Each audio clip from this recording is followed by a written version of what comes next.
technology to allow every developer to realize their full vision. Where are the games at? Where are the games? Where are the games? It's dry. Where are the games? I kind of keep waiting for them to do their thing. I don't see anything. These are easily the most pointless upgrades I've ever experienced. What is the point of buying a console if you can just make a PC? If you're gonna have everything on PC, why not just buy a PC and abandon the console? Where are the games? Where are the deadlines? Where are the projects? Where are the teases? Like, it feels weird that it's like, Why buy consoles? Now comes the fun part. We get to see how the development community takes advantage of that feature set. What up, YouTube? This is your boy, Like One Half Endure, and welcome back to Generation End with your boy. And we're going to be talking about using another video to see, is this generation, is generation or the console wars ending? I had a video about console wars and the weakness of all console wars on my channel. You go check it out, because again, every console has this weakness.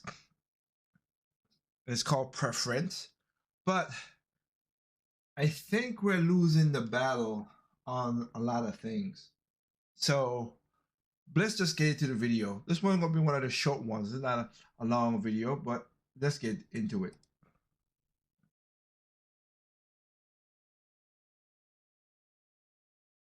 Have gone on for nearly 2.5 decades. Ever since Microsoft released their own console in the original Xbox, the debate was always, what is better, PlayStation or Xbox? With a little bit of Nintendo console sprinkled in there. The fans of each side defended their consoles with their blood, sweat, and tears, seemingly never giving in to the other side no matter what. But as the years went on, the debates have been few and far between.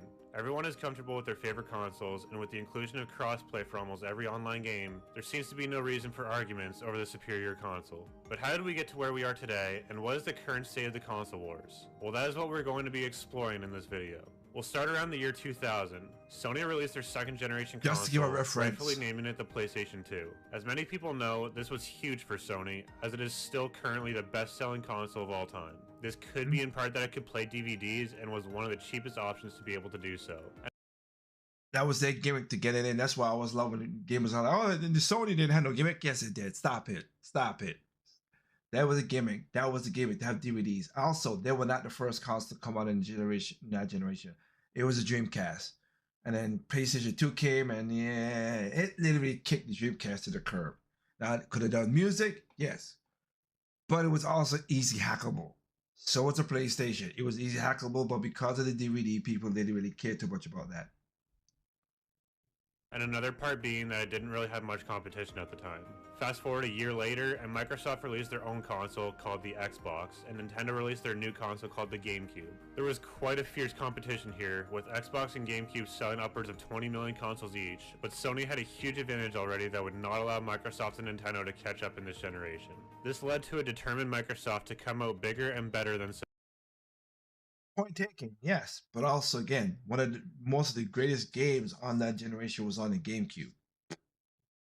They got put over to PlayStation because of Capcom lying their ass off, but whatever. I digress. Sony. They released the Xbox 360 in 2005, which I have to say, even though it had its own problem, the Xbox 360 I think is the best Xbox gaming console that was ever released. Year before Sony released their PS3. Here is where we see the divide and the height of the console wars. Whether you were a believer in the UI for Xbox or the exclusives for the PS3, it seemed like everyone had a leg to stand on to defend their side of the console wars. Yep. With no crossplay and the hype of Call of Duty and Halo at the time, each side was trying to convince the other to switch over to their console to be able to play with each other. Xbox players convinced PlayStation players with their low price point, party chat capabilities, and superior controller, while PlayStation players countered with their free online services, built-in Wi-Fi, and Blu-ray player included. Neither side seemed to budge though, with the 360 and PS3 selling around 84 million and 87 million units respectively. There is one console, however, that also came out around the same time as the PS3. This is the Nintendo Wii. Whether you were a Wii Bowling Pro or rocked out on the guitar or drums in Rock Band, the Wii seemed to be universally loved. Nintendo outsold both Sony and Microsoft in this generation by about 15 million units, selling a total of around 101 million units. Although Nintendo had major success in outselling the PlayStation and Xbox, their spot at the top didn't carry into the next generation of consoles. The Wii U flopped and only sold a fraction of what the Wii did. Meanwhile, with the gap closing between the sales of Microsoft and Sony's consoles, their next generation had to be a hit to take over the market. Introducing the Xbox One and the PS4 in November of 2013, both rivaling consoles were finally released at the same time. Each console was revealed at E3, where the Microsoft boss at the time had a poor presentation of the Xbox One, and listed a bunch of features that rubbed people the wrong way, like forcing the Kinect and having more focus on online services rather than games. The PS4 looked like a flawless gem after that presentation, outdoing the Xbox with...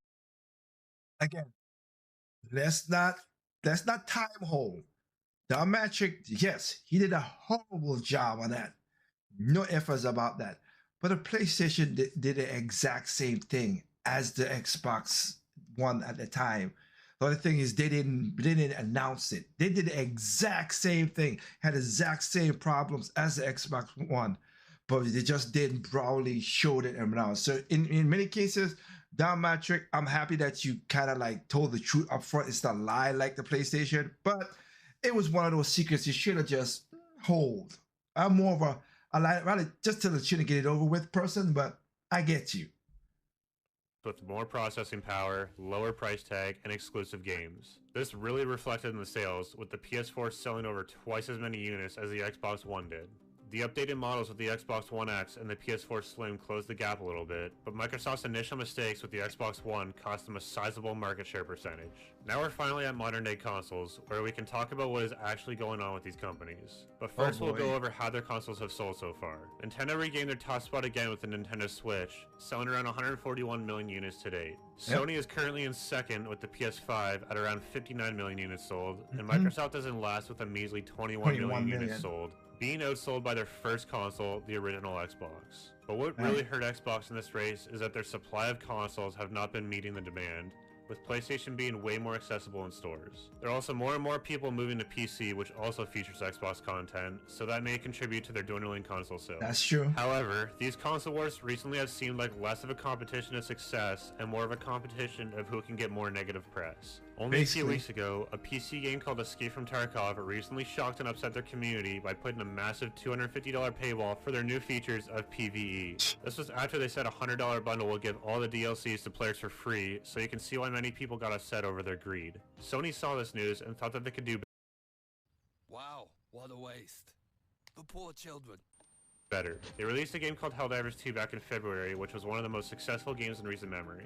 With more and more people gaining interest in the game, Sony decided that they wanted all PC players to link their PlayStation Network accounts to their Steam accounts. They claimed that this was for security reasons, which seems shady to many due to their bad history of security issues. Users of Sony's PlayStation Network have been greeted instead by error messages. Now what's being called one of the largest digital data breaches in history.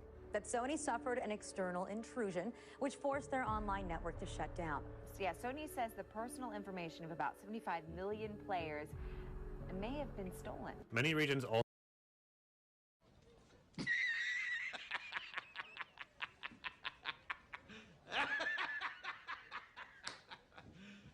You serious?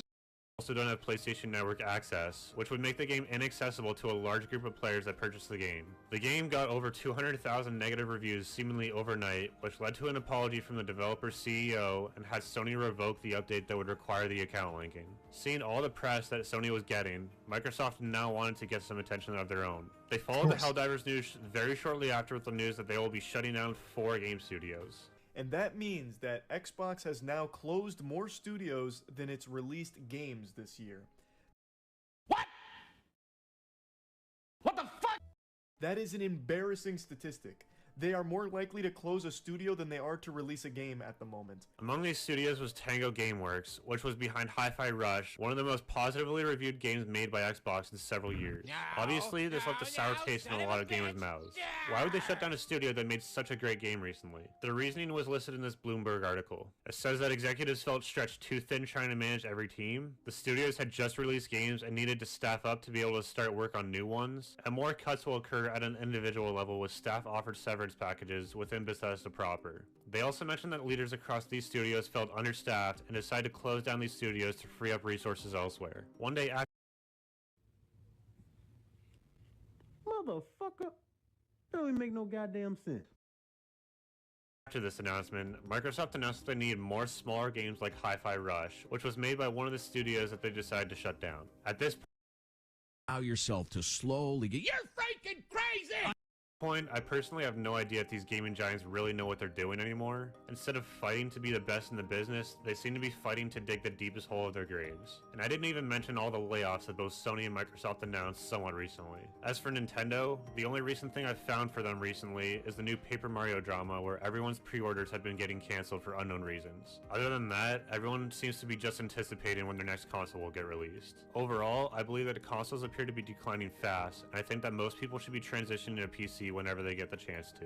PC just has more accessibility to games and appears to be the safer option when looking at the state of whatever is left in the console wars. If I were to choose my own console, I would probably just choose Nintendo's consoles since PC seems to have less accessibility to their games than those released for the Xbox and PlayStation. Thank God. But let me know what your thoughts are on this situation and where you think the best place for gamers is currently. Please be sure to like and subscribe, and until next time, I'm out. And there you go. Simple, simple, simple, easy. As just stated, yeah. Generation N is coming, and just crazy some of the decisions they made. Are we surprised by this? Not really. But this is just what we are doing now. This is what we're doing, and it literally sucks. So, hey. Just pointing it out. Another video just pointing out my findings. With that said, remember, there's no perfect games out there. Right? What's perfect to you is not perfect to me. What's perfect to me is not perfect. You simply enjoy games on all consoles, including PC.